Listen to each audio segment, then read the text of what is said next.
আসসালামু আলাইকুম রহমতুল্লাহ। 2024 সালের যারা হজের হাজি সাহেবরা আছেন তাদের জন্য একটি সতর্ক বার্তা, সেটি হচ্ছে এই যে দেখতে পাচ্ছেন পুলিশ একজন একজন করে চেক করতেছে। এবার খুব কড়াকড়িভাবে চেক করতেছে। আপনাদের এজেন্সির থেকে যে কার্ডগুলো দিছে অবশ্যই ওই কার্ডগুলো আপনারা বের হওয়ার সময় অবশ্যই সাথে নিয়ে বের হবেন। এবং যারা মক্কার আশেপাশে আছেন, মক্কার আকামা না, মক্কায় থাকার পারমিট না, তারাও খুব সতর্কতার সহিত চলাফেরা করবেন। তাদেরকে ধরে নিয়ে এই যদি যারা বাস দেখতে পাচ্ছেন, এই বাসে করে নিয়ে হুদুদে হারামের বাইরে ফেলে দেওয়া হচ্ছে। এবার খুব কড়াকড়ি চলতেছে। এই যে দেখেন যে কালো পুলিশ চেক করতেছে।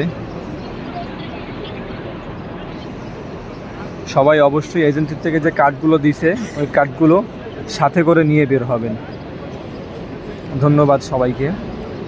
ভিডিওটি সবাই শেয়ার করে দিবেন যেন অন্য অন্য ভাইরা যেন উপকৃত হতে পারে। আসসালামু আলাইকুম।